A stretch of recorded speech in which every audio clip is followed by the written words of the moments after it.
bisa. Yang tidak ikut aturan ditenggelamkan. Kalimat itu muncul di Instagram Susi Pujiastuti pada 6 Januari 2025. Sebuah pengingat bahwa di suatu masa, Indonesia pernah memiliki seorang pemimpin maritim yang tak kenal takut. Seorang wanita dengan keberanian langka yang tak ragu mengucapkan satu kata yang mengguncang dunia. Tenggelamkan. Bagi sebagian orang, itu hanya sekadar kata. Tapi bagi kapal-kapal pencuri ikan, itu adalah vonis. Dan bagi Indonesia, itu adalah kebangkitan laut yang selama ini dijarah tanpa belas kasihan.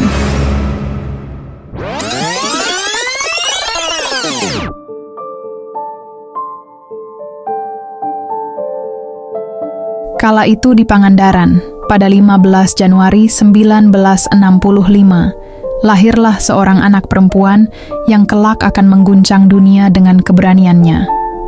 Namanya Susi, putri dari Haji Ahmad Karlan dan Hajjah Suwuh Lasminah, keturunan keluarga yang telah 5 generasi mengakar di tanah Pangandaran, meski leluhurnya berasal dari Jawa Tengah. Darah pengusaha mengalir deras dalam nadinya.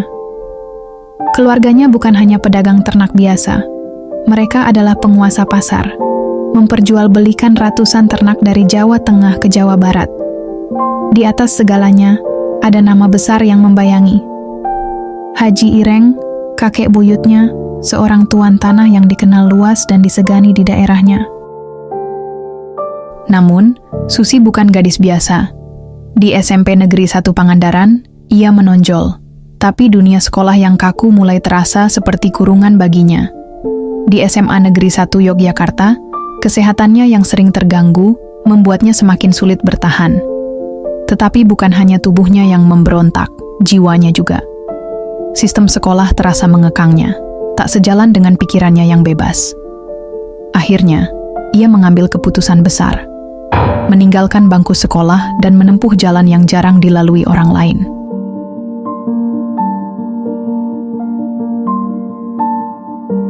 Dalam hidupnya, Susi melewati badai dan pelangi. Pernikahan demi pernikahan mengajarkannya tentang cinta, kehilangan, dan keteguhan hati. Dari pernikahannya dengan Yoyok Yudi Suharyo, ia dikaruniai seorang putra, Panji Hilmansyah. Pernikahannya dengan Daniel Kaiser memberinya seorang putri, Nadine Kaiser, yang kelak mewarisi semangat dan kecerdasan ibunya. Dalam perjalanan hidupnya yang penuh gejolak, ia akhirnya menemukan tambatan hati pada Christian von Strombeck, dengan siapa ia membangun keluarga dan melahirkan Alfie Xavier. Susi bukan wanita biasa. Sejak kecil, ia menolak untuk dikendalikan oleh aturan yang tak sejalan dengan instingnya. Dalam darahnya mengalir keberanian para leluhur, dalam hatinya menyala api keteguhan. Dan dalam hidupnya, ia membuktikan bahwa jalan yang tak biasa justru bisa membawa seseorang menuju kebesaran. Setelah meninggalkan bangku sekolah, banyak yang mencibir, mengatakan ia akan gagal. Tapi Susi justru membuktikan bahwa keberanian dan insting bisnis lebih berharga daripada selembar ijazah. Ia mulai berjualan ikan dengan modal kecil, dari 1 ember ke 1 bakul, dari 1 bakul ke 1 perahu. Perahu itu akhirnya menjadi kapal besar, bernama PT ASI Pujiastuti Marine Product, eksportir lobster, yang mengantarkan namanya ke jajaran pengusaha sukses Indonesia. Tapi Susi tak puas hanya menjadi penjual ikan. Ia ingin lebih. Ketika ia menyadari bahwa distribusi hasil lautnya terlalu lambat, ia melakukan sesuatu yang tak terpikirkan oleh pengusaha lain. Ia membeli pesawat. Sebuah pesawat Cessna Grand Caravan. Orang-orang menertawakannya. Apa hubungannya ikan dengan pesawat? Tapi bagi Susi, pesawat adalah jalan pintas ke masa depan. Dari keputusan berani ini, lahirlah armada Susi Air pada tahun 2004, yang bukan hanya mengangkut ikan, tapi juga menjangkau daerah-daerah terpencil yang tak tersentuh maskapai lain.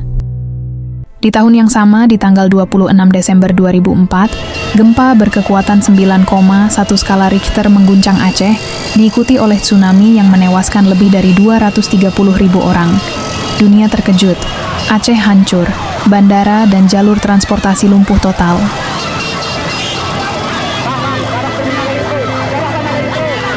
Di tengah kekacauan itu, ada satu fakta yang tak banyak diketahui orang. Pesawat Susi Air adalah satu-satunya pesawat yang bisa mendarat di Aceh setelah tsunami. Saat maskapai besar kesulitan mencapai lokasi bencana, pesawat kecil milik Susi justru menjadi harapan bagi para korban. Ia mengirimkan bantuan makanan, obat-obatan, serta mengevakuasi korban dari daerah-daerah terpencil yang tak terjangkau pesawat lain.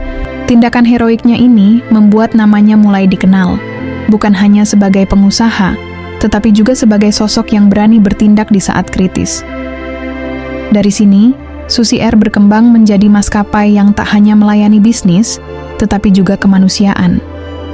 Pada 2014, Presiden Joko Widodo menunjuk Susi sebagai Menteri Kelautan dan Perikanan. Banyak yang meragukannya. Ia bukan politisi, bukan akademisi, bahkan dikenal sebagai sosok yang nyentrik. Tapi Susi tak butuh gelar untuk membuktikan dirinya.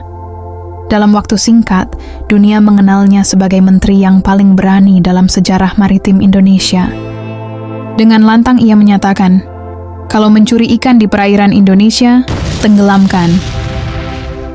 Hal itu bukan sekadar kata-kata. Selama masa jabatannya, lebih dari 500 kapal pencuri ikan asing ditenggelamkan. Kebijakan ini membuat Indonesia kembali berdaulat atas lautnya. Stok ikan nasional meningkat drastis, nelayan lokal kembali bisa melaut tanpa takut kalah saing dengan kapal asing, dan Indonesia diakui sebagai negara maritim yang kuat. Namun, keberanian Susi tidak berhenti di sana. Ia juga mengeluarkan kebijakan-kebijakan kontroversial. Pelarangan cantrang, melindungi ekosistem laut dari alat tangkap yang merusak, pemberdayaan nelayan kecil, memastikan kekayaan laut dinikmati oleh rakyat sendiri, kampanye makan ikan, mengajak masyarakat mengonsumsi ikan untuk kesehatan dan mendukung industri perikanan lokal.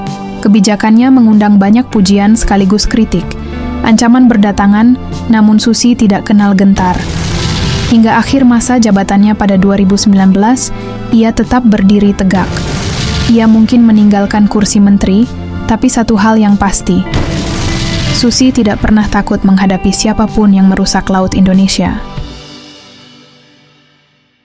Di balik sosoknya yang garang, Susi adalah seorang ibu yang mencintai ketiga anaknya dengan sepenuh hati.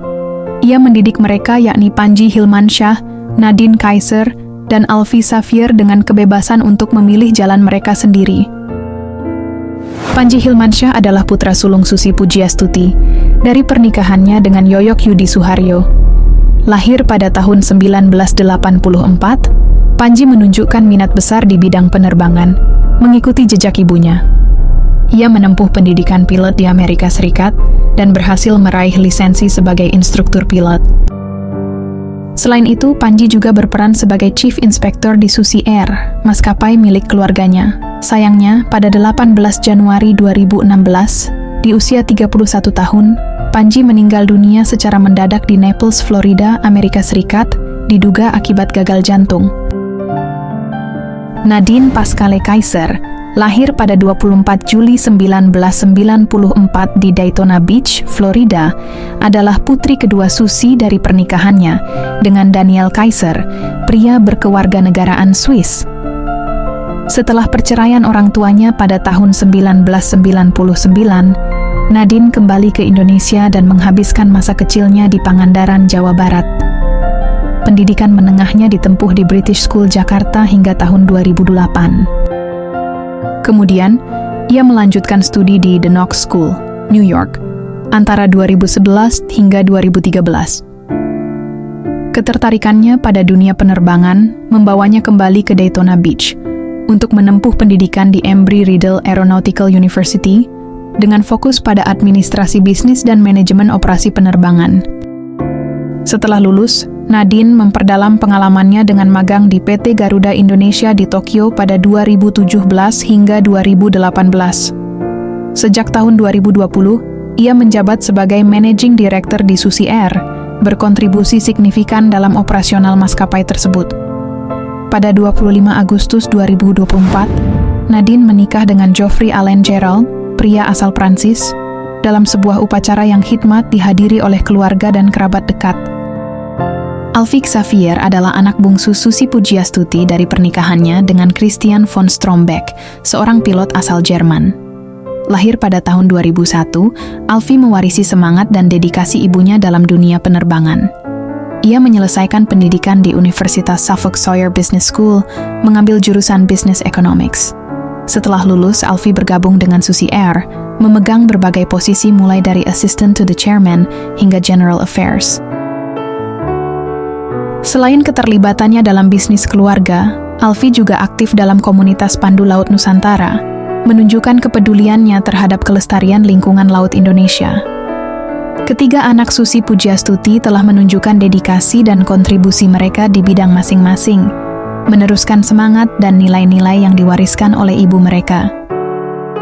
Susi Pujiastuti bukan hanya nama, ia adalah simbol keberanian, ketegasan, dan ketidakpantasan menerima ketidakadilan. Dari seorang gadis yang meninggalkan sekolah, menjadi pengusaha sukses, menteri pemberani, hingga ibu dari anak-anak yang luar biasa, Susi Pujiastuti membuktikan satu hal. Hidup adalah tentang berani mengambil keputusan, melawan arus, dan menenggelamkan segala bentuk ketidakadilan. Dan selama masih ada yang mencoba merusak laut Indonesia, suara Susi akan tetap menggema, tenggelamkan. Susi membuktikan satu hal. Kalau kamu gagal di sekolah, bukan berarti gagal di hidup. Kalau masih ada yang nyinyir, ya udah, tenggelamkan gengsinya. Semoga kisah ini bermanfaat dan menginspirasi. Jangan ragu like, share, and comment. Tenggelamkan segala keraguanmu. See you.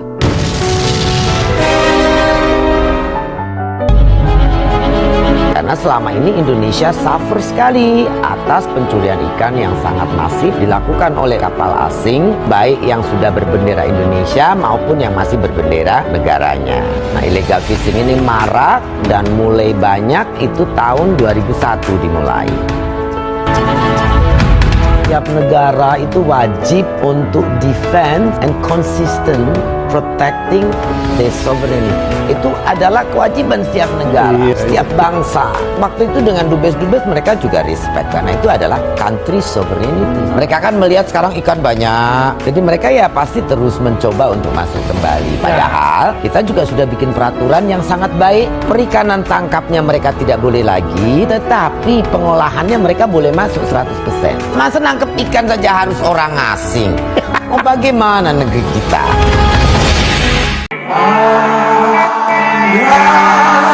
Ayahmu